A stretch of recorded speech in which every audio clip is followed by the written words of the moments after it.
Hello મિત્રો, કેમ છો તમે બધાય? આઈ હોપ તમે બધા મજામાં હશો. તો ચાલો, આજની આપણી રેસીપી છે બ્રેડના પકોડા બનાવીશું.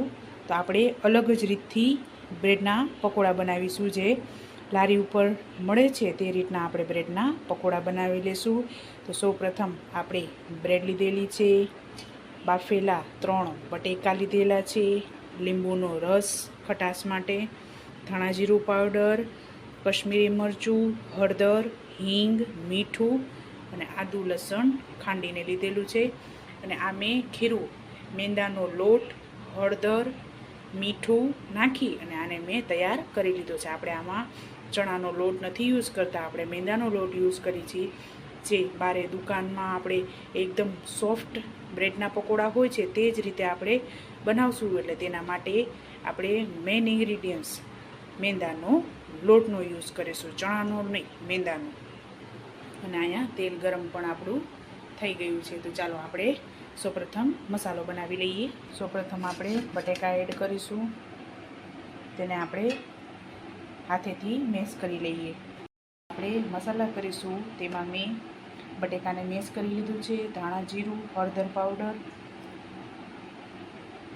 કશ્મીરી મરચું 2 ચમચી,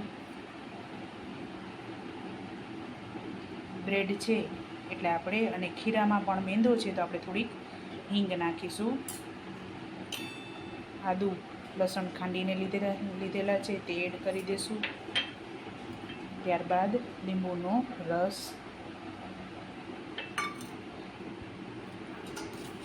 અને સ્વાદ અનુસાર મીઠું નાખીશું. આપણે બટેકા બાફતી વખતે પણ મેં એડ કરેલું છે, ખીરામાં પણ મેં એડ કરેલું છે. ચાલો હવે આને આપણે એકદમ મિક્સ કરી લઈએ. તો ચાલો, આપણો માવો રેડી થઈ ગયો છે.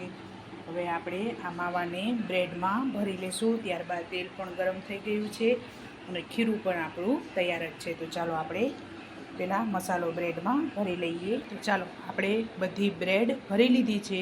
હવે આપણે આ ખીરામાં સ્વાદ અનુસાર આપણે મીઠું નાખીશું.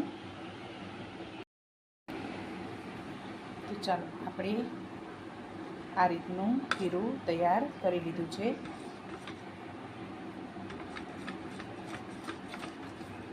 તો ચાલો, આપણે બ્રેડને કટિંગ કરી લઈશું.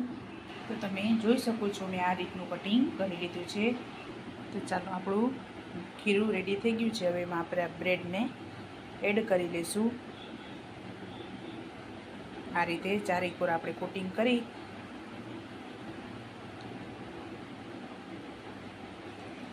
અને આપણું તેલ ગરમ જ છે.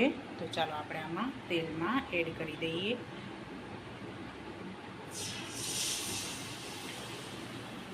આ રીતે આપણે બધા ભજીયા પકોડા બનાવી લઈશું. તો ચાલો મિત્રો, આપણે બ્રેડના પકોડાને સર્વ કરી લીધા છે અને એને મેં રાજકોટની ચટણી સાથે સર્વ કરેલા છે. આ ચટણી પણ મેં ઘરે બનાવેલી છે, તે ડિસ્ક્રિપ્શન બોક્સમાં મેં આપેલી છે. તો ચાલો, આપણા રેડી થઈ ગયા છે. તો તમે પણ આ રીતે બનાવજો અને મને યાદ કરજો. તો ચાલો મિત્રો, મારા વિડીયોને લાઇક, શેર અને સબસ્ક્રાઈબ કરવાનું ભૂલતા નહીં. તો ચાલો મળીએ નેક્સ્ટ વિડીયોમાં. આ ચટણીની લિંક હું ડિસ્ક્રિપ્શન બોક્સમાં આપું છું, તે મેં ઘરે જ બનાવેલી છે.